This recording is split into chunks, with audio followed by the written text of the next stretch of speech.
This weekend, the Iowa straw poll will show how voters feel about the candidates 5 months before the real voting begins. But last night, the gloves came off as the 8 candidates took their best shots at President Obama and each other. In Congress, her record of accomplishment and results is non-existent. You said the era of small government was over. That sounds a lot more like Barack Obama, if you ask me. She said she's got a titanium spine. It's not her spine we're worried about. It's her record of results. If that's your view of effective leadership with results, please stop, because you're killing us. When the deal was put together, Governor Pawlenty cut a deal with the special interest groups.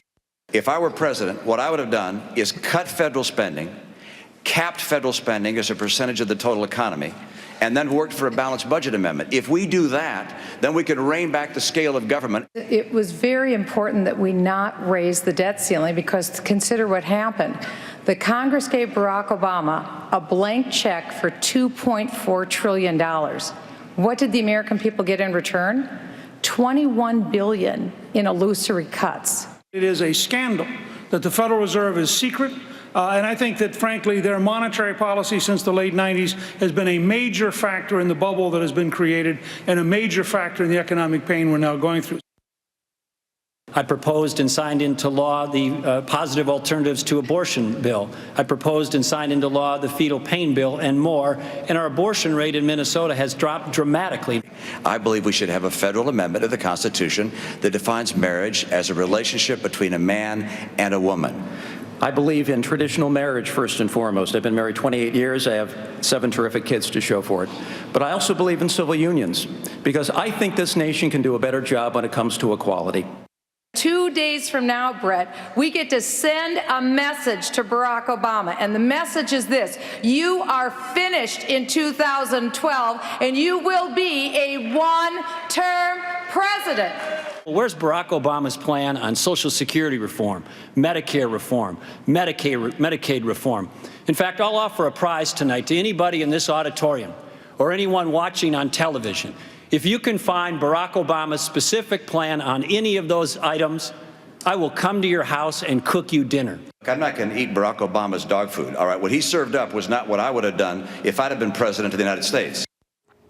Well, CBS News Chief White House correspondent Norah O'Donnell was at the debate. She joins us now from Ames, Iowa this morning. Norah, good morning to you. Good morning to you. So Mitt Romney enters the debate as the front runner. Did he basically maintain that standing after his performance last night? You're right. I mean, former Governor Mitt Romney has been the front runner in this whole race for the Republican nomination. And last night, he emerged unscathed.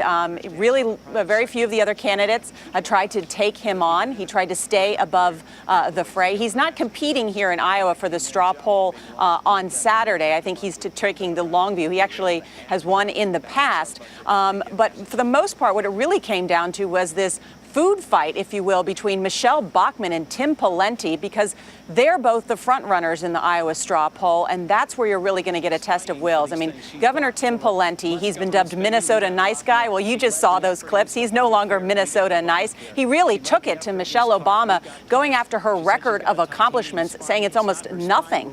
And so I think what he's trying to do is to show some spine himself, which he's accused of lacking in the past, and he's got to have a strong showing here on Saturday. This straw poll that they're having here on Saturday, it's a non-binding, it's a beauty contest, but it is an early show of viability, and that's why Pawlenty has to do well. I think that's why his advisors decided last night to draw this very sharp contrast with Michelle Bachmann. Well, let me ask you that. Do you think that was the best approach? Because some of the reviews have been, well, maybe that wasn't exactly the best path to take. Do you think that last night's performance, between the jousting between the two of them, who does it hurt more? Does it hurt one, or does it do each gain from it?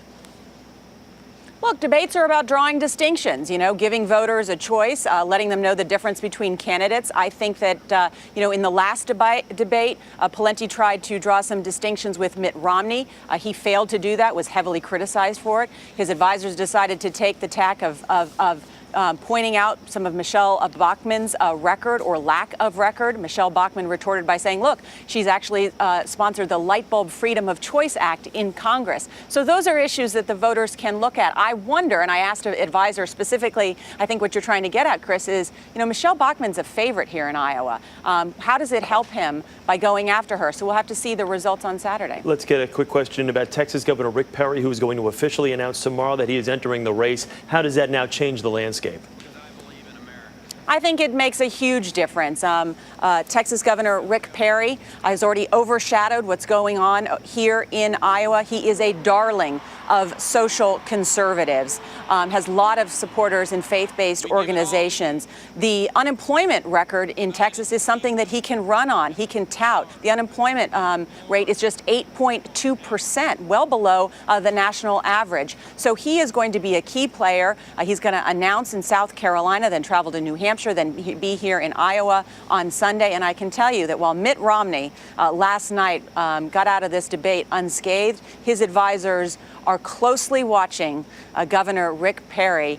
This race is on now, Chris. Yes, and it started here in Iowa this weekend, and it is going to heat up after Labor Day. And the one thing we know about Governor Perry, too, has a lot of money to spend. All right, Norah O'Donnell, thank you very much. Good to see you here this morning.